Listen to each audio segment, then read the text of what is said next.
Good evening. Good evening. Those of you who've participated in an event that where I make the opening comments know that I will call you out if you continue to stand and talk. So thank you all. My name is Patrick Sieb. I'm the Executive Director of Destination Medical Center. It's really great to have all of you here tonight.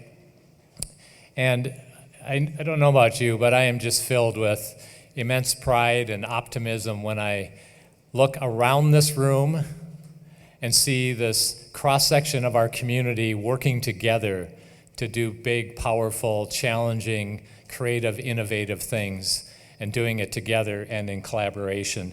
And you look out the windows, and you can see it happen. You can see your fingerprints on it. You can see the role you played, and you can see the role you're going to play. And it is an exciting place to be as a community. Oh, I should acknowledge and thank my staff who made a game time decision to locate into this space. So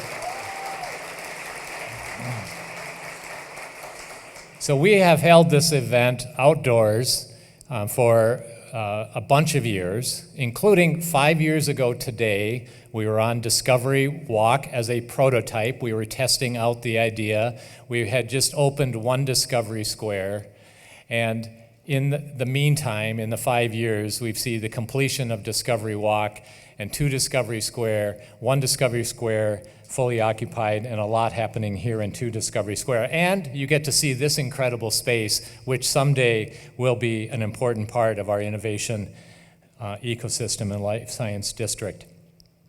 Let me acknowledge a few of our sponsors before I get underway, and hold your applause, but let's thank RSP, Mayo Clinic, Premier Bank, and Kimley Horn for their generous gold sponsorship, so please.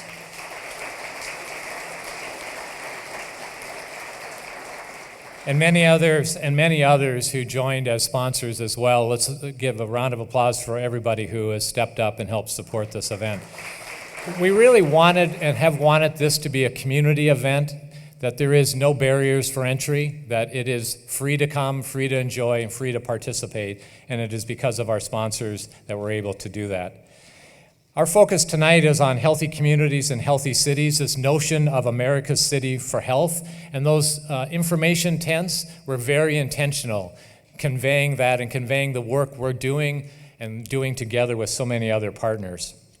And so as you listen to our speakers tonight, I would encourage you to listen for these same themes. Tonight we're going to hear from a special guest, Sophia Chai, whose art we see along Discovery Walk and soon elsewhere in the community. We will hear from our visionary mayor, Kim Norton. But first, let me introduce DMCC Board Chair, Pam Wheelock. Pam is an accomplished public and private sector executive working in both municipal, state government, and leadership roles in foundations and corporations, has been a volunteer member participating in the DMC initiative since 2018. Please join me in welcoming Pam Wheelock.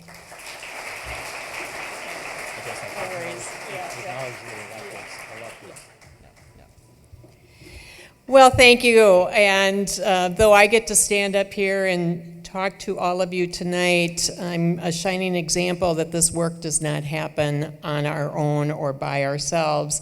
And I'd like to just ask, maybe in turn, for any members of the EDA board of the DMC that are present to stand and keep standing. I'd like to ask any city council members who are here tonight to stand and keep standing. I'd like to ask any county commissioners who are here tonight to stand and keep standing. I know there's a debate or an election event tonight that many people had to leave for. And I'd like to ask my colleagues on the Destination Medical Center board to stand and keep standing. And this might be the biggest group, I'm not sure, but anyone from Mayo Clinic who is here tonight to stand and keep standing. Anyone associated in any role. All right. Well, thank you, and I especially want to call out my colleagues on the DMC board, Jim Campbell and Mayor Kim Norton, who you're going to hear from as well. But when we think about, my job is to really think a little bit about the reflections of this last year and what have we accomplished as we think about moving forward. And I have to admit, I've been a homeowner for a lot of years. And you can't own a home or maintain a home without having a lot of projects that need to be done. And some are pretty complex. And sometimes you have to learn new skills and find new information. And oftentimes the only way that you get them done is to work in partnership with others. And so I think it's easy as you finish a project to think about all the other projects yet to follow, to all the other complexity that needs to be accomplished to build your dream kitchen or to do a re-garden. But what's really important, and I've learned this over time, is to spend a little time appreciating the progress you've made, because in that progress you find so many surprising successes and takeaways. And one of them for us is not just the work we do and the accomplishments that we have achieved together, but how we do our work. And in the last handful or so of years, it's only been that many years as the Destination Medical Center has started to advance its work, you have seen a coalition grow around the vision for this community and the investment by Mayo Clinic. You have seen an approach that is much more inclusive to both defining what our goals are, but also in advancing the work. And so when you hear about things like equitable engagement, which means actively involving all the members of our community, we know that who's in the room matters. We know it makes a difference. And to include members of our community who have historically and traditionally been underrepresented is what makes this real community success and achieving a vision for our community that really does reflect the desires, the needs, and the opportunities for all the members of our community.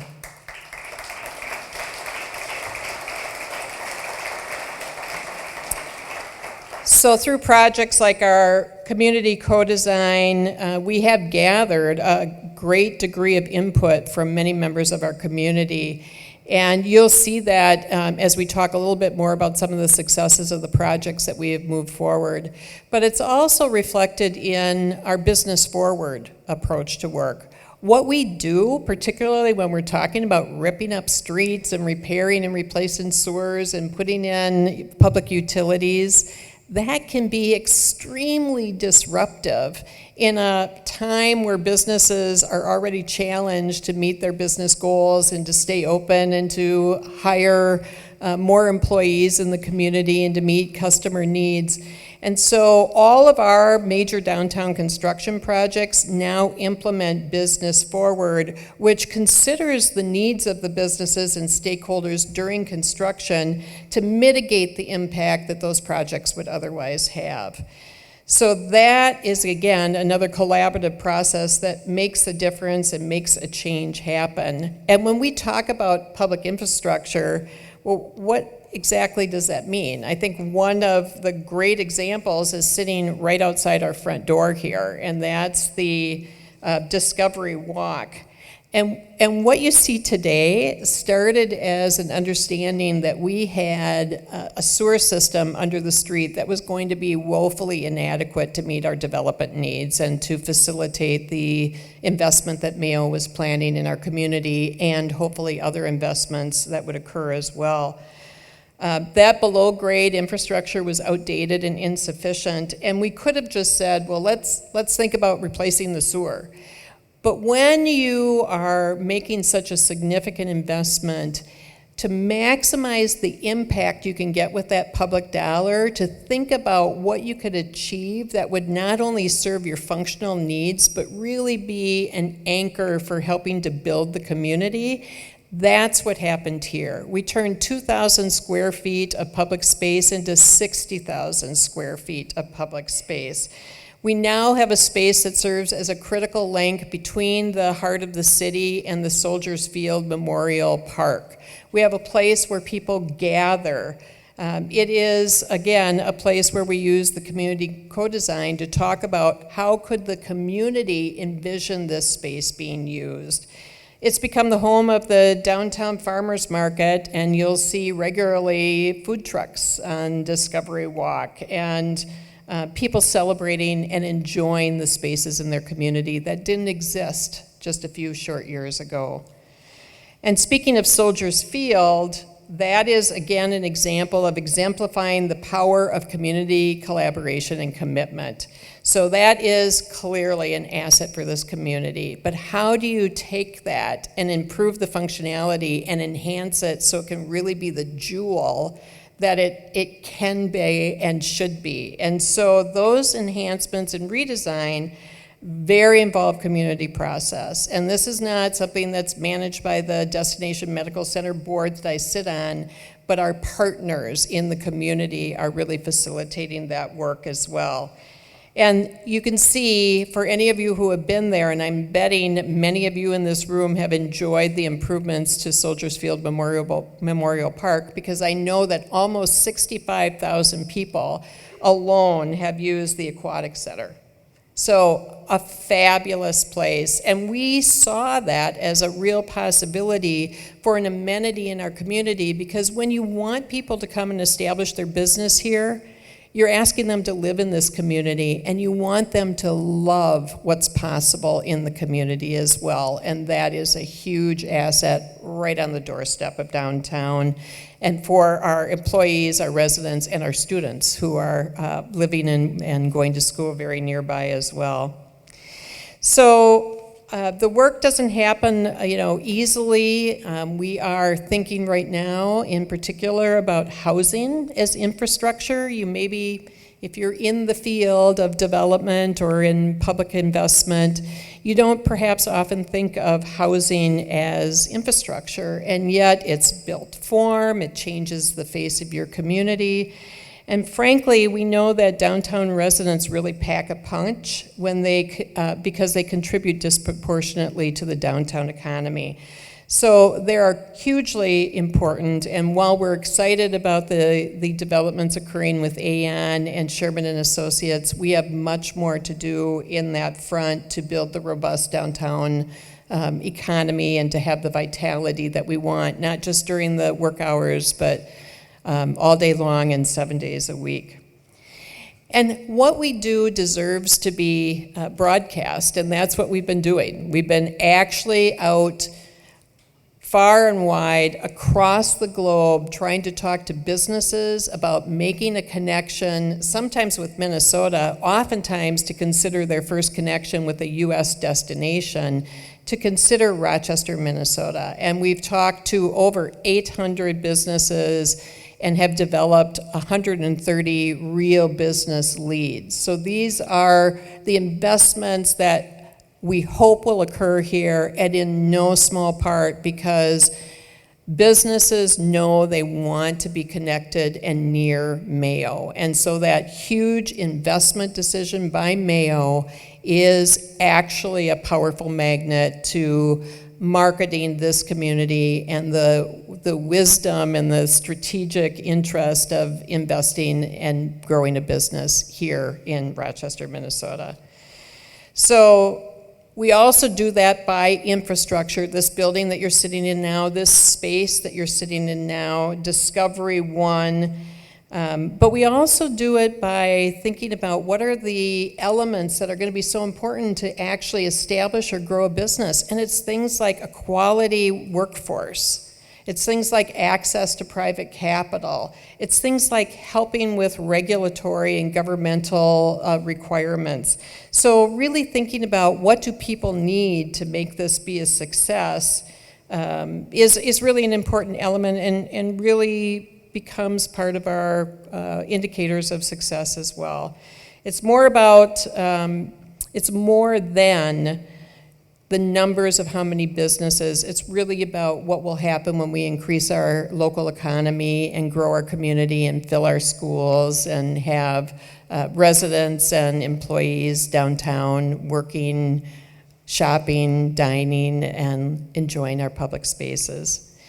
So again, what we do matters, and we have a lot of work left to do, but our ability to come together and to share ideas and build consensus is a cornerstone of our progress. It's the foundation of our innovation and creates a sense of community pride in every project that we do.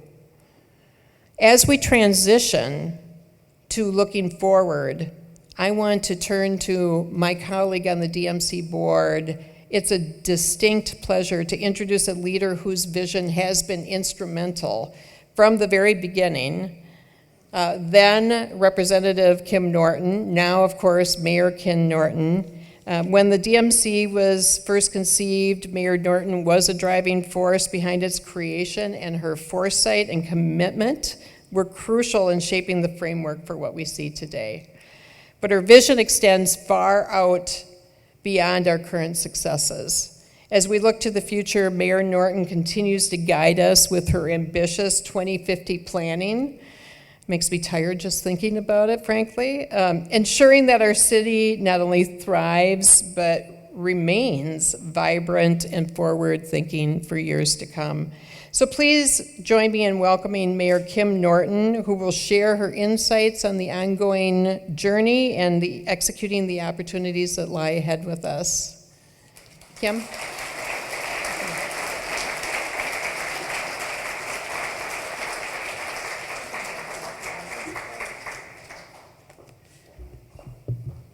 Boy, who wants to go after that? Thank you so much, Pam. I was hanging on every word, and I think you said so much of what needs to be said, and you said it very well. So thank you so much for that. As we build on our successes, the future holds exciting opportunities and challenges.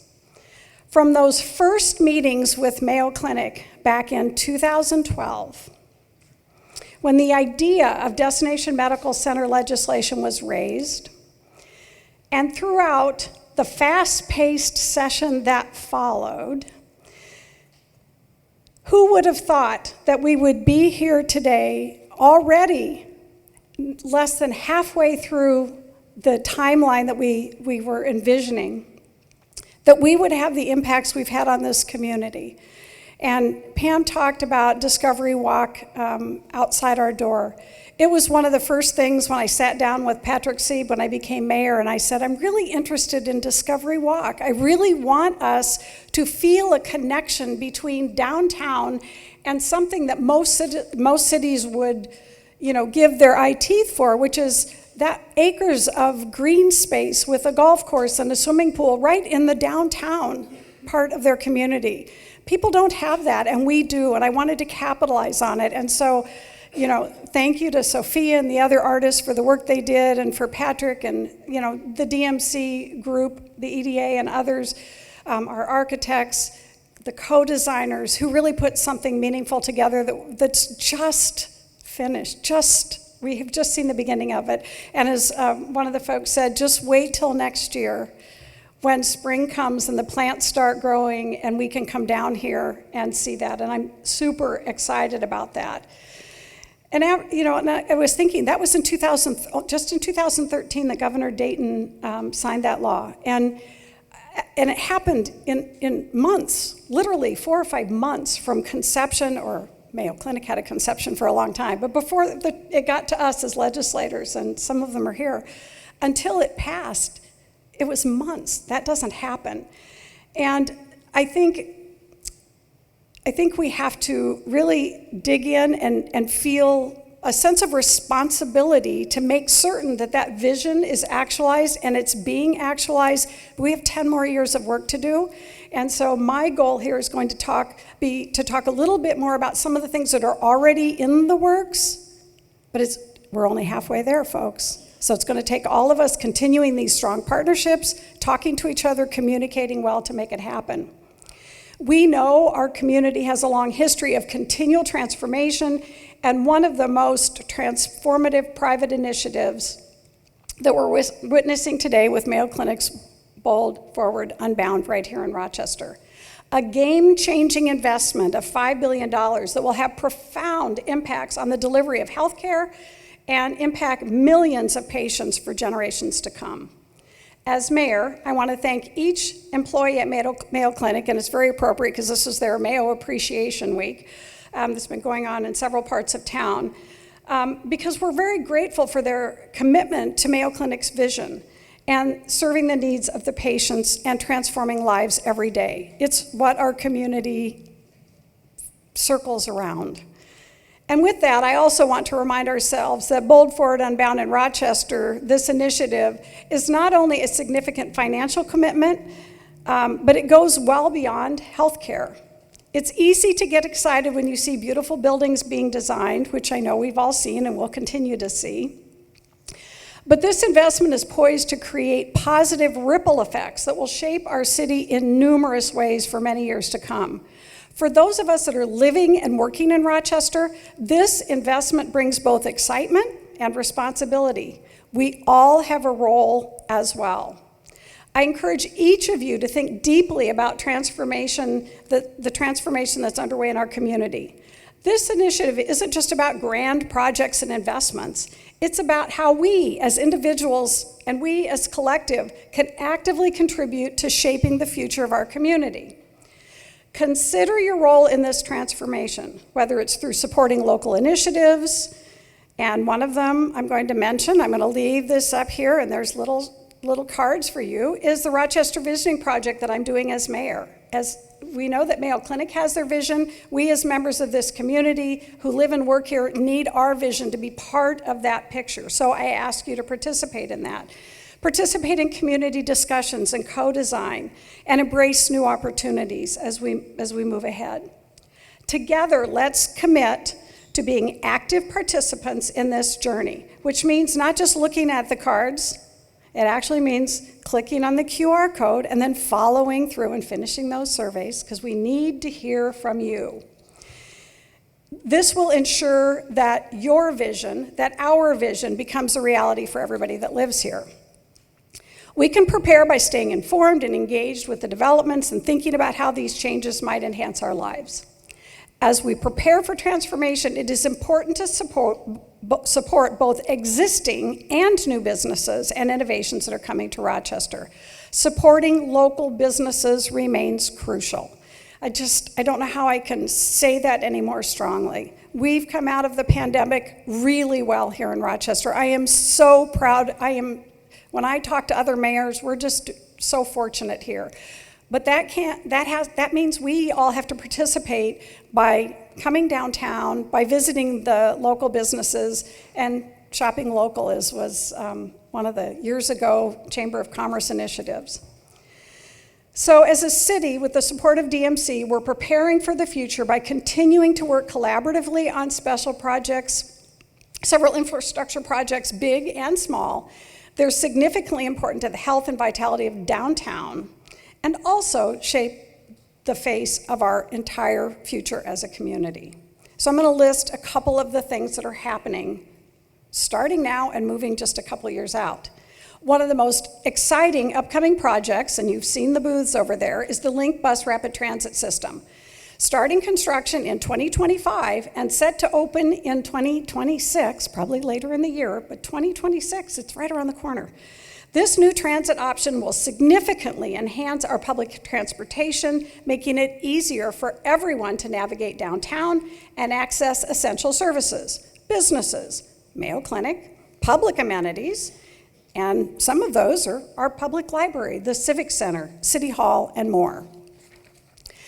We are working on the West Transit Village, part of that bus rapid transit, a key complement to Link. It's set to transform our city with its vibrant mixed-use design. And I can tell you the DMCC board was really excited about this project. This ambitious project will create a dynamic community hub integrating residential living, commercial activity, and recreational spaces around a major transit center west of town. Its success depends on careful planning and collaboration, promising to enhance our city's appeal and offer new opportunities for all of our residents. It will be free for everyone to use. It also is going to ease traffic downtown and parking concerns that we often hear about. Another visionary public infrastructure project, one near and dear to my heart, is the 6th Street Bridge. Set to begin construction in 2026 or sooner if I can twist a few arms. This project is progressing well and will be a vital link to our city's multi-mobility and transportation network. The 6th Street Bridge is designed to improve connectivity not only across the city, but to enhance our beautiful riverfront. And if it's not beautiful now, it will be beautiful by the time we're done. It is connecting Southeast Rochester right across Broadway to a very vital center of our community. By providing direct, convenient pathways to the river, the bridge will open up new opportunities for residents and visitors to enjoy outdoor activities, scenic views, and recreational spaces along that water. This bridge will enhance connectivity between downtown and surrounding neighborhoods and embody our commitment to equitable growth and community integration. Not done. We're preparing for the future by preserving our historic district. I am thrilled about and appreciate DMC's support of our historic downtown district, demonstrating that while building for the future, we can and must preserve our historic legacy.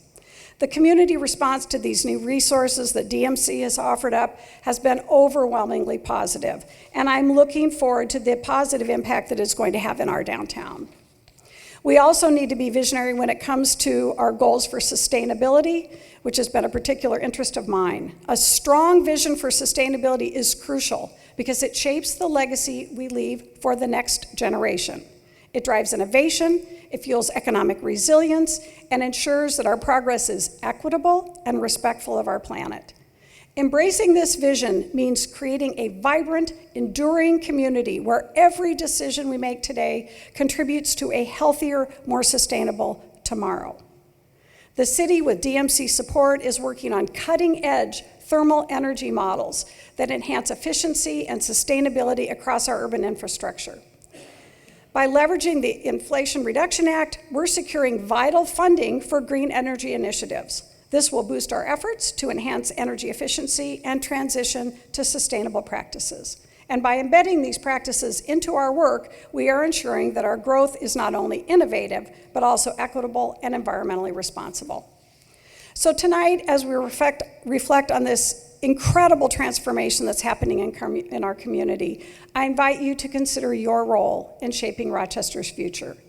Let's continue to build the community that we want, that we envision together.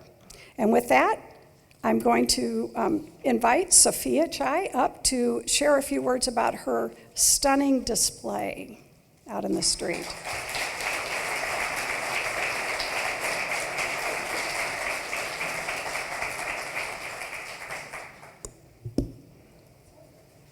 Hi. Thank you so much for the introduction, Mayor.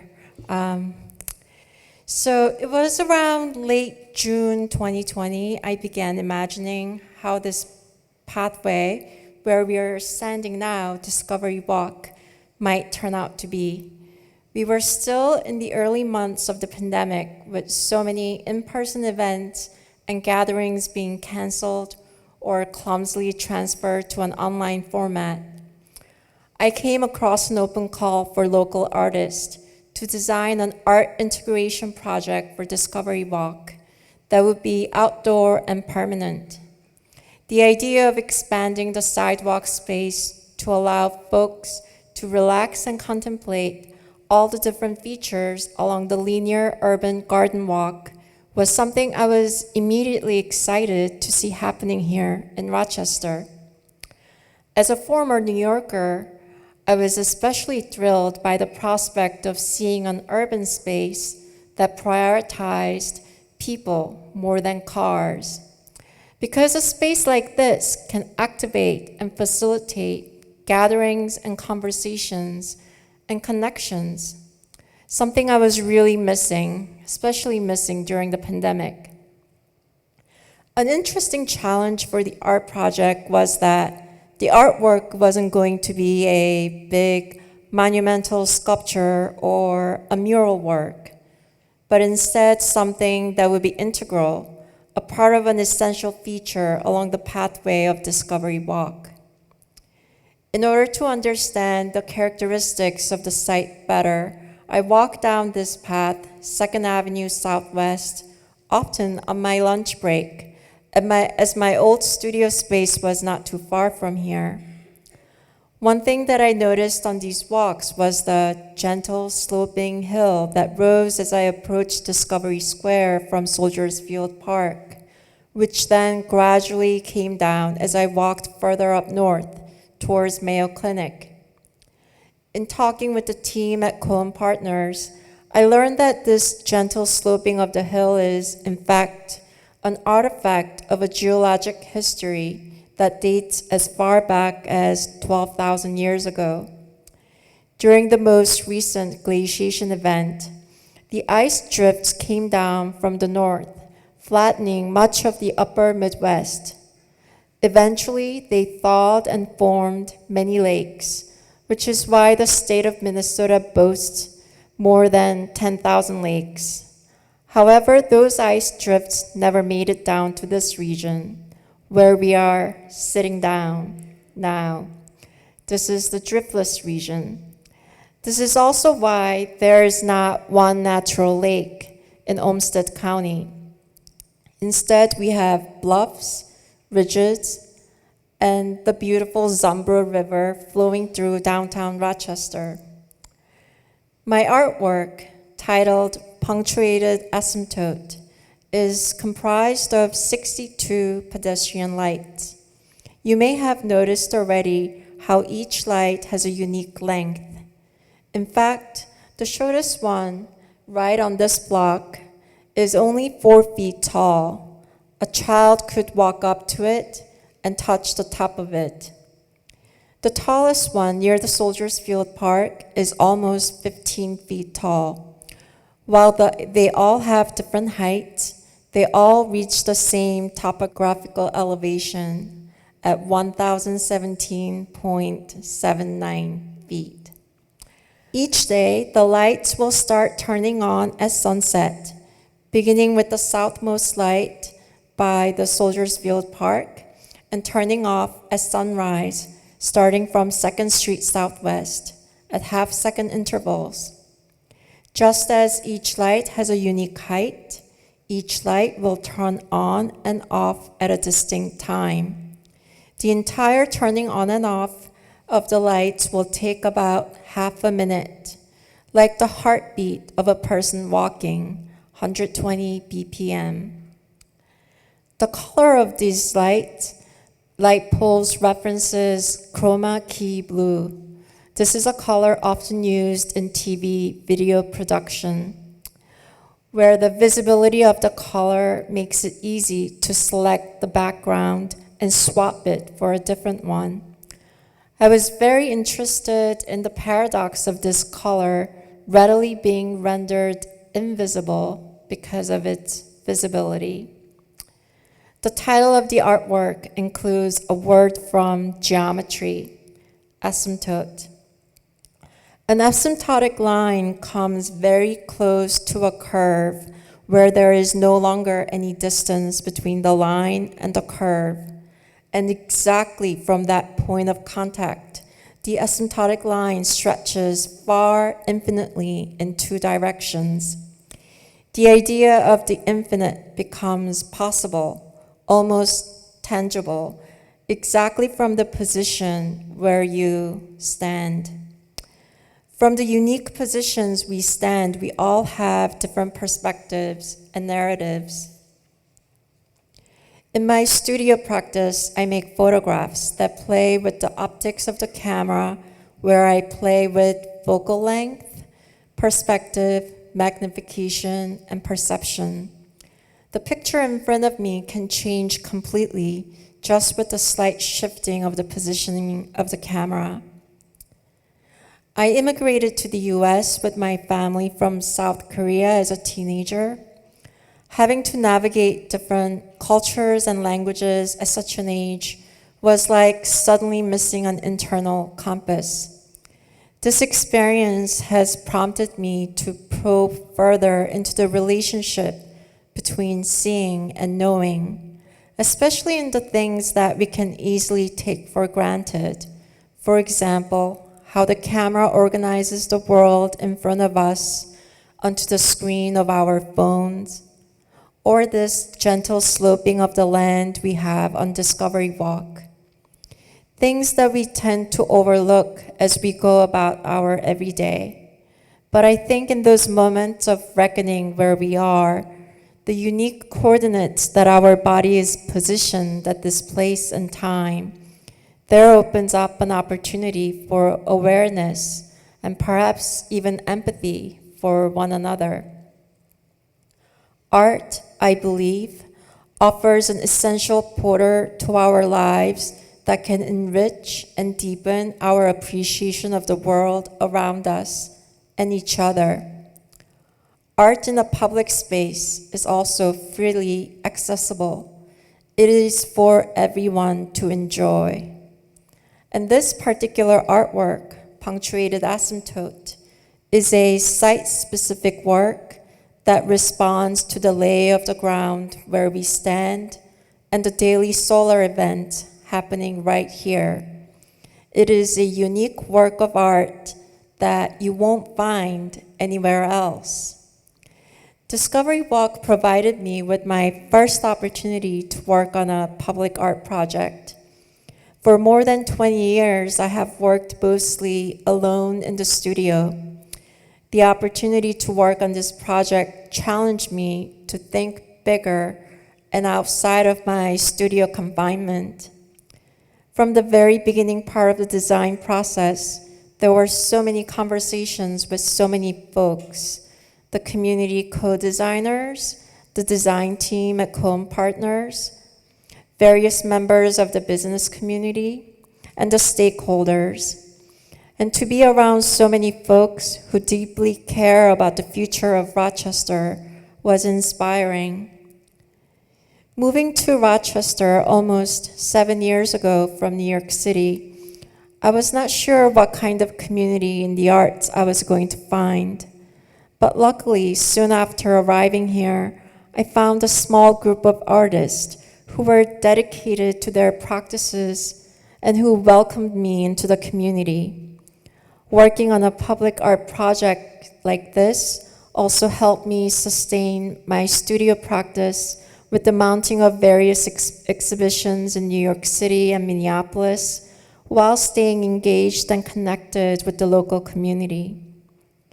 Presently, I'm also working with local artists Matthew Winkler and Cole Hara for public art design for the new Link BRT platforms. I want to take the opportunity to thank all the co-designers with their helpful feedback and conversations, and the team at Cohen Partners for helping me realize what began as a simple sketch on a piece of paper into this permanent art installation. I also want to thank the City of Rochester and DMC for their vision and leadership. I want to acknowledge my husband, Alex Maya, who couldn't be here today as he's attending a conference in Seattle. His lab is on the 12th floor of Stabile Building, which is just a block away from here. And he's been giving me daily updates on the whole construction process. My daughter, Clarice, who's a 5th grader at Jefferson Elementary, she's been so excited to come down and walk on this beautiful pathway, making so many different observations. So my hope is that many more folks who will walk down this path will find moments of contemplation and discovery. Thank you so much.